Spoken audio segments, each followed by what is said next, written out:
Bueno, pues aquí estamos en Hablo la Zurda. La verdad que es un placer contar con Javier Gil y que aprovechamos esta presentación de este libro que, bueno, estás arrasando, ¿no? Generación Inquilina y que un poco, bueno, pues lo que hace es, por un lado, definir cuál es la situación, a qué te refieres con esa generación inquilina, pero también plantearse alternativas. Bueno, veo ya la tercera edición, no hace nada que lo sacaste Sí, y ya 2 meses. estamos aquí. Bueno, Javier es sociólogo, trabaja en el Consejo Superior de Investigaciones Científicas y en ese sentido, bueno, pues yo hoy no te traemos como investigador tanto, sino sobre todo como militante, como activista de un sindicato que empezó hace no tanto tiempo, pero que cada vez cobra una mayor importancia ante lo que es el problema capital, ¿no? de la actual sociedad española.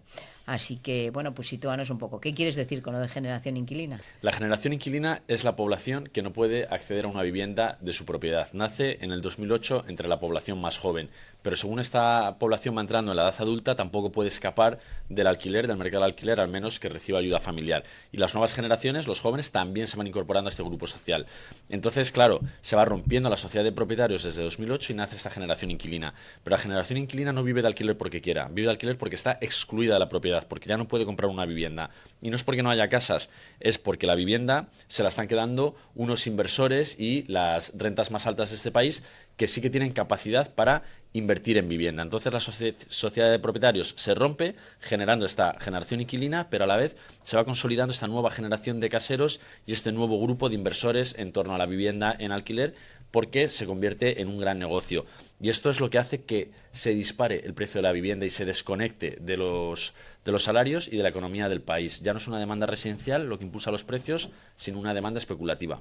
Sí, que es un poco también la consecuencia natural, ¿no? De esa crisis del 2007, 2008, 2009, esa crisis del ladrillo, ¿no? Que tiene también mucho que ver con, bueno, pues con que es que igual tampoco podían ser propietarios, no se daban las condiciones tampoco para ser propietarios por los precios, sino que también hay hubo una intervención de las entidades bancarias, pues un poco con esa finalidad, ¿no? Yo creo que definiría el problema de la vivienda en este país tradicionalmente. Ahora efectivamente estamos hablando específicamente de alquiler, pero antes de compra, que es que se pone a disposición pues de la especulación en definitiva y no de garantizar el derecho a la vivienda, ¿no?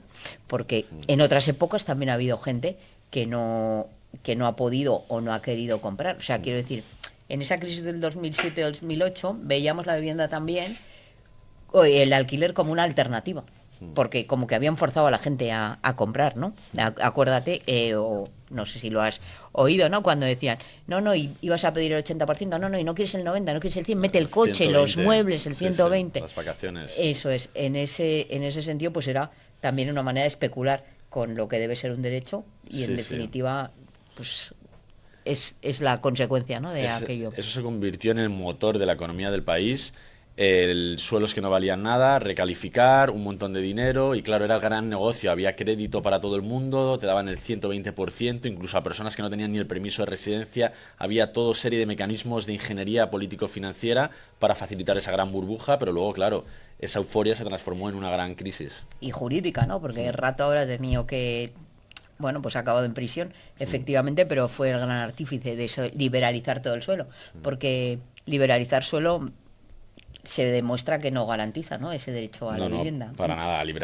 O sea, una regulación donde lo que se busca es aumentar los beneficios del suelo, eso nunca va a garantizar el derecho a la vivienda. Lo que necesitamos, yo hablo en el libro de planificación rentista, donde el Estado, los gobiernos, instituciones como los bancos centrales intervienen políticamente para generar rentas inmobiliarias.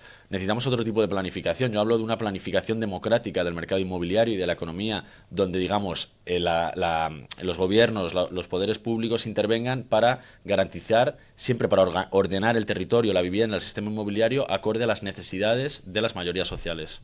Sí, de un derecho tan básico como es la vivienda, porque, bueno, la cuestión es tener un techo, ¿no? Yo creo que esta ha sido una conquista y una consigna histórica del movimiento y en ese sentido, bueno, pues el derecho a techo marca también, digamos que podemos decir que es un derecho contenedor, porque en la medida en que no tienes vivienda tampoco puedes acceder a tener, bueno, pues familia, a definir un poco tu propio A tener destino, ¿no? salud, derecho a la educación, etcétera. Si no, los que tienen hijos pequeños, si tú no garantizas el derecho a la vivienda, es muy difícil que puedas garantizar el derecho a la educación.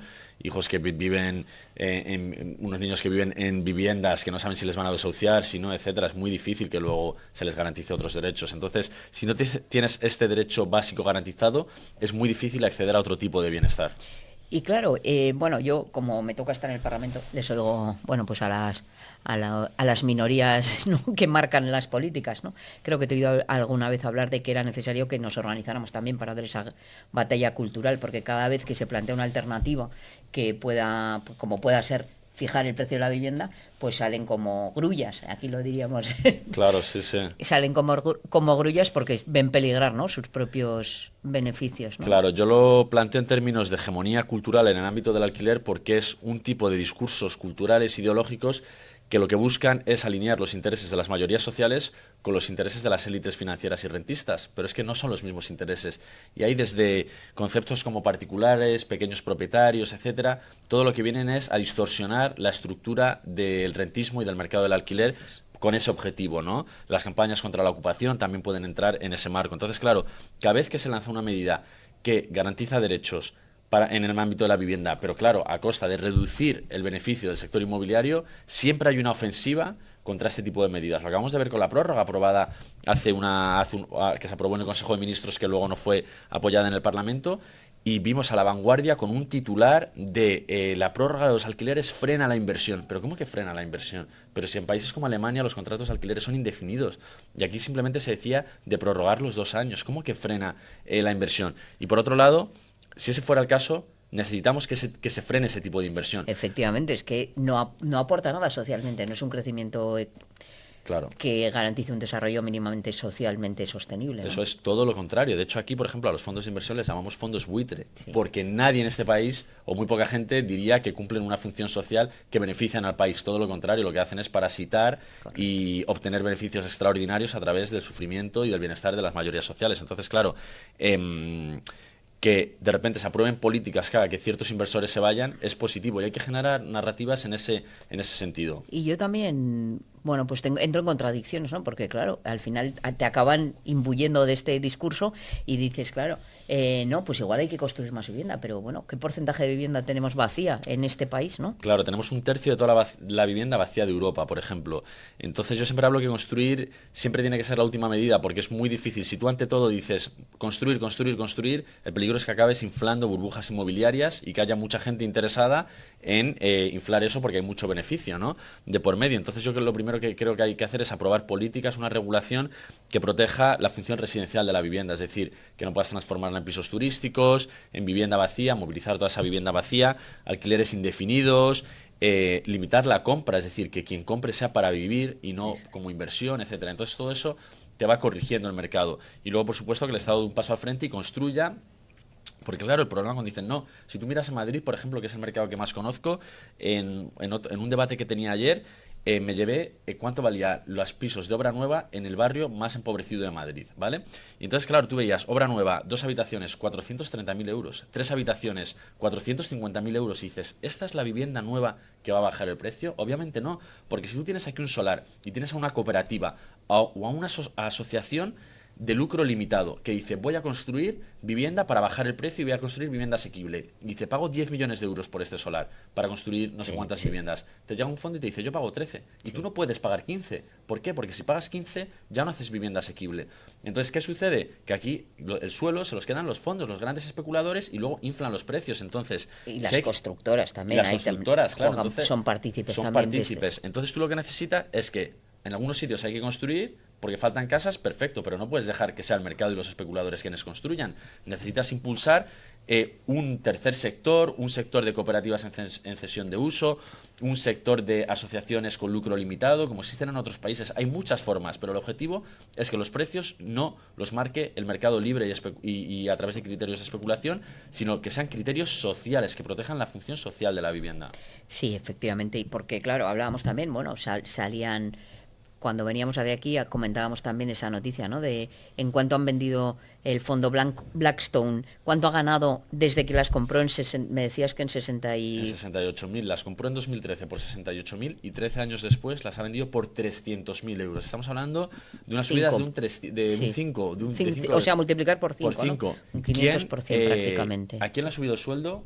Les ha multiplicado por 5 en 13 años. A nadie de este país. Entonces, claro, ahora Blackstone, ese por 5 multiplica eso por miles de viviendas que ha vendido. Ha vendido casi 5.000 viviendas, creo que son. Claro, es muchísimo dinero. Entonces, ese es el dinero que está en juego, porque la crisis de vivienda es crisis para unos, empobrecimiento, precariedad, pero para unas minorías sociales está generando unos beneficios extraordinarios. Entonces, por eso hay mucho interés en que no cambie nada, en que las cosas sigan funcionando como funcionan ahora. Claro, pero también resulta chocante, ¿no? Porque bueno, ya son las últimas encuestas, siempre dicen que la preocupación mayor de los españoles y las españolas es precisamente la situación de la vivienda, pero luego, por otro lado, vemos que, bueno, pues que el bipartidismo, las grandes mayorías que se constituyen en este país, pues al final no responden a esas necesidades, ¿no? Y un poco entrábamos en esa campaña, en esa guerra mediática, en esa guerra cultural, por la cual pues nos cuentan, al final, el discurso es como que no hay alternativa, ¿no?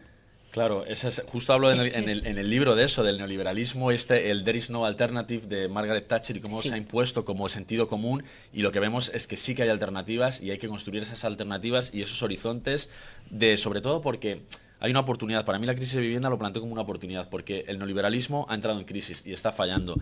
Y el neoliberalismo en los años 70 y los años 80 consiguió convencer al movimiento obrero, a la clase trabajadora, que podía ser clase media comprándose una vivienda en propiedad y que ya no necesitaba al Estado de bienestar ni a los sindicatos que lucharan por sus salarios, que solo necesitaba comprarse una vivienda y que el precio de la vivienda nunca bajara. Pero eso se ha roto, porque ahora la población trabajadora ya no puede acceder a una vivienda en propiedad. El neoliberalismo no puede cumplir con sus promesas. Entonces, claro, esta situación de crisis se está disputando. Entonces, se puede disputar desde una salida de carácter igualitario, redistributivo, basado en la justicia social y en fortalecer la democracia y reforzar la democracia en el ámbito de la economía, o por el contrario, una salida autoritaria, gobiernos extremas derecha, que no cuestionen la nueva desigualdad social, sino que busquen simplemente reforzar las divisiones sociales para poder introducir, bueno, legitimidad de ciertos grupos que te permiten mantenerte en el poder y el resto gobernarles a través de coacción y violencia, ¿no? Que un poco también es a la conclusión que pueden llegar generaciones de jóvenes, ¿no? Que tampoco ven alternativa, y bueno, esa apariencia de la extrema derecha de ser revolucionarios, aunque en la práctica pues no hay ni una sola vez que no voten a favor de estos fondos de inversión. Pero ¿no? es que tú, cuando tienes a un partido, por ejemplo, como ha sido el PSOE en el gobierno, diciéndote que va a solucionar el problema de la vivienda, y durante los últimos 8 años lo que hemos visto, precios máximos de los alquileres, de la vivienda, el esfuerzo de los inquilinos cada vez mayor, cae la tasa de emancipación, pues los jóvenes dicen, si estos que están gobernando no lo solucionan, pues igual es que estas recetas no funcionan y tengo que probar otras recetas. Entonces la gente dice, pues este que me dice que la crisis de vivienda es culpa de los migrantes o culpa de los jubilados, pues igual tienen razón, porque estos no lo están solucionando y ellos gobiernan. Entonces este es el problema, cuando desde posturas de izquierdas no se interviene con la suficiente firmeza que hay que intervenir para solucionar esto, porque cuando Rajoy intervino en 2012-2013 para que entraran los fondos de inversión, cambió muchísimas leyes. Ahora nos dicen, no se puede regular el mercado está regulado, pero para favorecer lo que está pasando. Efectivamente, porque claro, después de la crisis del 2007-2008 parece que no es intervención, ¿no? Soltar los cientos de millones que se dieron a la banca, ¿no? Claro, los miles, perdón. Los miles de millones, ahí sí que había que rescatar, ahí sí que había que intervenir. Parece que este neoliberalismo, pues lo que pasa es que ya no defiende tanto el libre mercado, sino intervenir solo cuando son los especuladores y los ricos los que están en riesgo, ¿no? En peligro. Total, sí. Pero hablábamos también antes un poco de esta situación de dificultad, ¿no? Bueno, vemos como la vivienda, porque yo sí que creo que se han tomado en este gobierno, por lo menos por nuestro lado, ¿no? Se han tomado algunas medidas que yo creo que son importantes, o que debieran haber sido importantes, pero que se han quedado claramente en ineficaces. Me estoy refiriendo, pues evidentemente, a la subida del salario mínimo interprofesional, que se ha subido sin precedentes, pero todo se lo ha comido la vivienda, ¿no? Claro.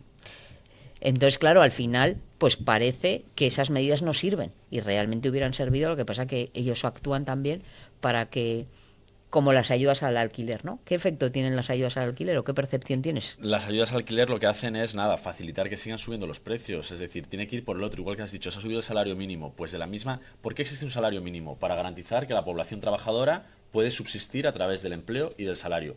Pero ahora mismo ya no puede, la población trabajadora no puede subsistir a través del empleo y del salario. ¿Por qué? Por esta mutación del capitalismo hacia una fase rentista. Y entonces, claro, si antes existía un salario mínimo, ahora necesitamos un tope máximo a los alquileres para que la población que trabaja pueda vivir de manera digna. A los alquileres, en a esta los sociedad. alimentos, A los claro. porque podemos ahí hablar también. Claro, porque esto que está pasando en vivienda y la entrada de los fondos de inversión, básicamente, como he dicho de manera muy simplificada, tiene que ver con la crisis de rentabilidad del capital. El capital cada vez tiene más dificultades para invertirse de forma rentable en la economía productiva. De ahí se desplaza hacia la economía financiera y rentista y empieza a entrar, es decir, en, digamos, mercados que antes proveía el Estado y que según se han ido privatizando ahora entran los fondos con mucha más fuerza porque obtienen la rentabilidad que no obtienen en otros mercados, porque no todos necesitamos una vivienda. Hay de bienes que no podemos escapar por mucho que nos suban el precio, la alimentación, la energía, el agua, etcétera, y ahí es donde están entrando los fondos de inversión. Es que, claro, y efectivamente, entonces yo creo que es que habría que prohibir la especulación, evidentemente hay que intervenir efectivamente para prohibir la especulación en cualquier sector necesario para la subsistencia, ¿no? Por supuesto. Y en ese sentido estamos hablando de vivienda, pero estamos hablando de alimentación, que también están entrando, ¿no? Con ese proceso de uberización del campo que también, y ese control de los suelos en el ámbito de la energía, ¿no? Completamente, y de la misma forma, o sea, yo lo que propongo aquí es generar fondos de inversión público que hagan lo que hacen los fondos buitre, pero no para especular, sino para generar un patrimonio público de vivienda que vaya expulsando a los especuladores y que convierta en una alternativa, digamos, en una salida frente al mercado del alquiler y a la sociedad de propietarios, que ya es un modelo fallido, pues impulsar este tipo de vivienda, parque público de vivienda, que hay muchas formas técnicas de hacerlo, pero sobre todo es que proteja su función social. Y esta misma lógica se puede aplicar a otros sectores, es decir, es volver que el mercado que ha sido, perdón, que el Estado que ha sido expulsado por, bueno, no que ha sido expulsado, que se ha intervenido para dejar sitio para privatizar y dejar sitio a que los fondos y las grandes empresas puedan parasitar la economía y la vida de las personas, pues ahora hay que recuperar todo eso. Entonces, claro, no es que no se pueda, técnicamente se puede, pero ¿dónde está la fuerza política que va a hacer que este programa se lleve a cabo, ¿no? Bueno, pues también, claro, ahí también influye las movilizaciones, ¿no? Lo decías también en una entrevista que te hacían que realmente en los últimos 200 años todas las conquistas han sido fruto pues de la lucha de la clase trabajadora, en definitiva. En ese sentido, pues o somos conscientes de que no nos lo van a resolver. Eso es. Y también tiene esto que ver con el alejamiento de la política, yo creo, ¿no? Sí, completamente. Que no es más que el triunfo del neoliberalismo. Es decir, que el neoliberalismo ha triunfado para decir no necesitas a los sindicatos, no necesitas la política, etcétera. Y lo que vemos que hace los años 70, si subía un 6% la inflación, en los salarios subía un 8, un 10%. ¿Por qué? Porque si no los sindicatos, el movimiento obrero te cerraba una ciudad 3 días hasta que les dieran eso. Y hace unos años ha subido la inflación un 10% y a nadie nos han subido el sueldo un 10%. Entonces, claro, el neoliberalismo triunfa porque consigue desarticular al movimiento obrero que antes ejercía como contrapoder, y si había crecimiento empresarial, del beneficio empresarial, había crecimiento salarial, y esto el neoliberalismo ha conseguido desarticularlo, y eso es su triunfo. Pero claro, ahora vemos que también entra en crisis. Entonces, claro, hay que transformar esto, pero ¿cómo? No hay la fuerza social que fue el movimiento obrero durante los últimos 200 años. Pues hay que recomponer todo eso para generar ese contrapoder que pueda disputar el futuro de nuestras sociedades, que es lo que nos estamos jugando. Claro, porque Javier, tú además de ser sociólogo, analizar la sociedad y de escribir libros, bueno, pues también eres un activista, ¿no? En ese sentido, pues a mí siempre me ha resultado curioso que en una época en la que bueno, pues el desprestigio de las organizaciones obreras y políticas de izquierdas están cada vez más desprestigiadas, o lo intentan por lo menos, pero sí que yo estoy viendo que hay un repunte, ¿no? También, o sea, en el anterior capítulo hablaba con una trabajadora de las residencias que ha sido una dirigente de la movilización aquí, por un convenio digno en el ámbito de las residencias de mayores, porque también ahí es otra, también ahí están los fondos de inversión, ¿no? Cómo están especulando con la vida de los mayores. De eso también sabéis en Madrid un rato, ¿no? Bastante. y en la sanidad.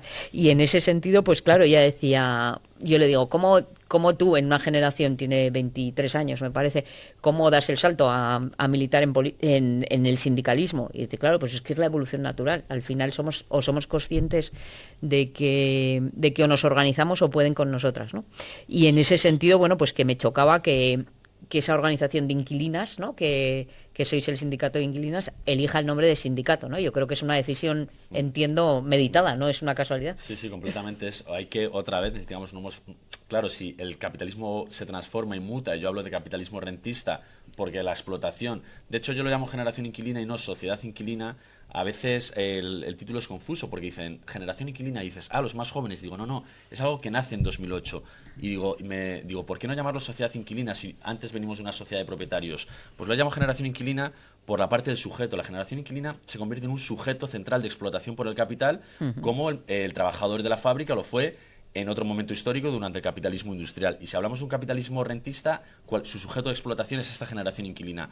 Pero cuando la generación inquilina se organiza, lucha, se transforma en sujeto político. Y sabemos que así es como el movimiento obrero ha conquistado derechos, se ha transformado en nuestras sociedades. Pues por eso hago esa analogía de necesitamos un sujeto político y nuevas formas de sindicalismo, porque según el capital expande y coloniza nuevos espacios bajo nuevas formas, necesitamos reinventar el sindicalismo también para enfrentarnos a esa situación. Y de hecho yo en un sitio, en un momento del libro hablo de cómo se tiene que generar esta fuerza social, que por un lado es en alianza con el sindicalismo laboral, es decir, en este país las organizaciones sindicales más grandes, con mayor estructuras, están en el ámbito laboral. Pero claro, tienen que extenderse también hacia nuevas formas. Pero no en vano, claro, los primeros sindicatos también reclamaban vivienda, porque, por ejemplo, en las minas, ¿no? Claro, sí, sí. En el siglo XIX pues empezaba a garantizarse la vivienda, y luego la reivindicación de bibliotecas, ¿no? Y ha habido las de grandes lugares de ocio. luchas inquilinas históricas, han sido precisamente, pues por ejemplo, la huelga de alquileres del 31 en Barcelona, luego ha habido otras en Glasgow en 1915, en Buenos Aires en 1905, es decir, que pero que va unido también a la lucha del movimiento obrero, ¿no? Porque atraviesa a la clase también. Claro, claro. Bueno, los derechos ciudadanos, los derechos sociales y ciudadanos pues están atravesados. Y es que, bueno, hablabas antes que a mí, bueno, lo quería comentar también, ¿no? Porque me parece muy interesante una propuesta que no la había pensado, pero es evidente. Claro, esas ayudas a la rehabilitación de vivienda, ¿no? Porque, claro, parece que cuando hablamos de blindar las ayudas o poner topes máximos a las ayudas, siempre hablamos de cuando la vivienda es VPO, pero se nos escapan otra serie de cuestiones. Pero es verdad que se están destinando muchos recursos públicos para eficiencia energética, para rehabilitación de vivienda, que también debiera, si el dinero público se está invirtiendo ahí, también hay que garantizar que eso cumple la función social, no en este momento solo para esa persona que reside, sino con carácter estable, ¿no? Por la vivienda. Por lo tanto, que mientras viva ese señor, pues muy bien, pero cuando deje de vivir, pues que no pueda utilizarlo para especularlo, ¿no? Claro, que no acabe repercutiendo que el dinero público, porque además eso hay en una parte que hablo también de eso, sobre estas inversiones para renovaciones energéticas, etcétera, lo que se llama gentrificación verde, es decir, te dan dinero para rehabilitar la vivienda para que cumpla, digamos, con estas cuestiones climáticas, etcétera, y eso repercute directamente de subida a los precios de los alquileres. Entonces tú no puedes dar dinero público para rehabilitar, ya sea para gente que lo tiene en alquiler o en propiedad, y que eso lo que haga sea aumentar el valor de la vivienda. Revalorizarla, pero... Claro, y en este país siempre ha funcionado así, siempre todas las ayudas para rehabilitar, etcétera, no estaban condicionadas a un control de precios, ¿no? Entonces, claro, hay que cambiar esa mentalidad. Si hay dinero público, tiene que haber un control público del precio. No queda otra, porque si no es lo de siempre, socializar pérdidas y privatizar beneficios. Pues mira, esto de las zonas tensionadas, que efectivamente no ha tenido toda la incidencia que hubiera debido tener, yo creo que se queda corto y es cobarde, pero sí que, bueno, yo por meter, ¿no? Bocadillitos de cuestiones. En Navarra por fin hemos conseguido que se declaren zonas tensionadas, 8 zonas tensionadas. En las 8 zonas tensionadas ha bajado el precio medio de la vivienda, evidentemente impuesto, pero en ninguna se ha reducido la oferta de vivienda, ¿no? Porque es que siempre nos cuentan eso, ¿no? Es que si declaramos zona tensionada va a desaparecer la oferta de vivienda en alquiler. Y quería también incidir con algunas medidas que yo creo que no estamos auditando lo suficiente, ¿no? Y es que este cheque al alquiler, este cheque joven, ¿no?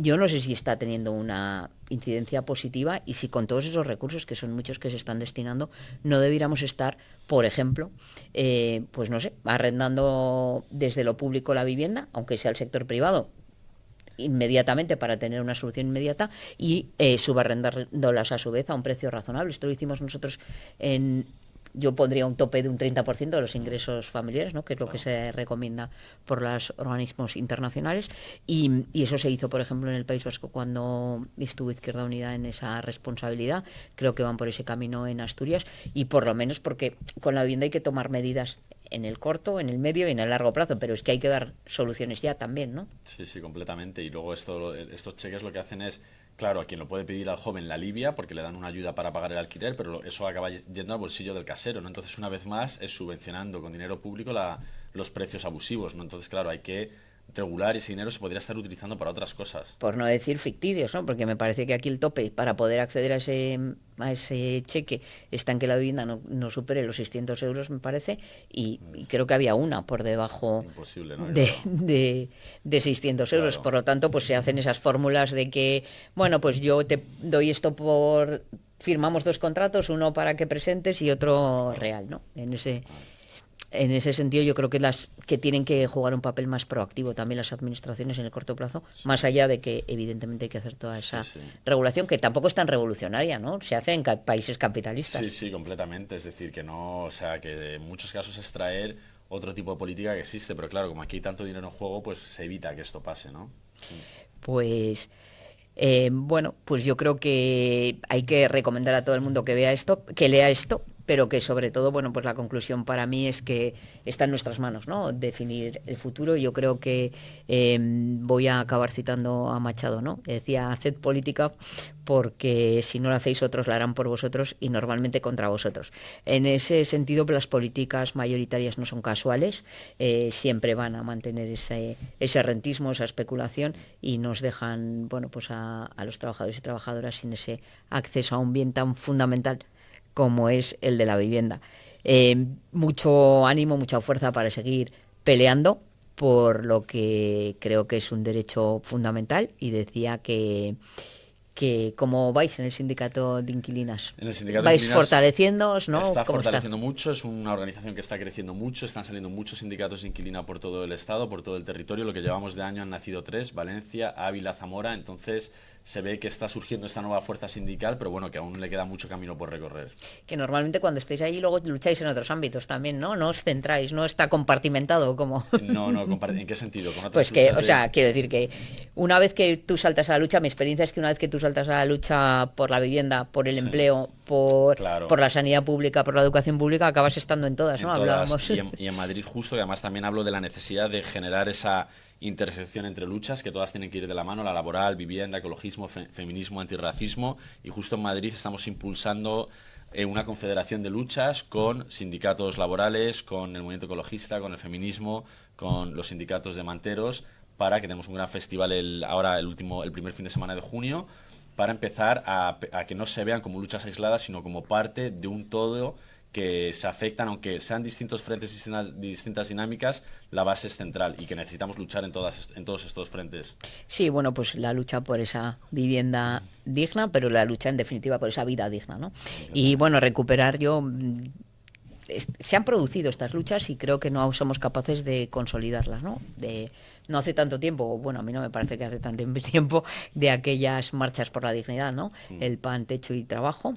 Y en ese sentido, bueno, pues ese era el principio, ¿no? También de intentar, bueno, pues unir todas esas luchas que acaban dando ese necesario salto político. Y ya cerramos con un aspecto fundamental y es para mí, y creo que, y quiero pedirte tu opinión, ¿no? Y es esa diferencia entre tener el poder, ejercer el poder, ser elegido o no ser elegido, o si realmente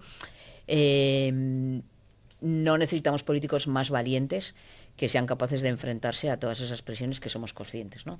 que reciben, ¿no? Claro, yo hablo mucho de generar una nueva fuerza social y de una contrahegemonía, es decir, que el poder no está solo en las instituciones, no está solo en el Parlamento, entonces necesitas una fuerza social fuera de ello que haga que se aprueben medidas en el Parlamento, pero que se puedan llevar a cabo y se puedan defender en la calle, que es donde está también la política, ¿no?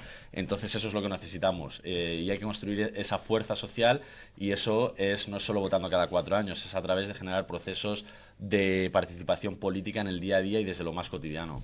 Bueno, pues, oye, muchas gracias, Javier. Ha sido un placer. Podríamos estar toda la Muchas gracias tarde, a vosotras.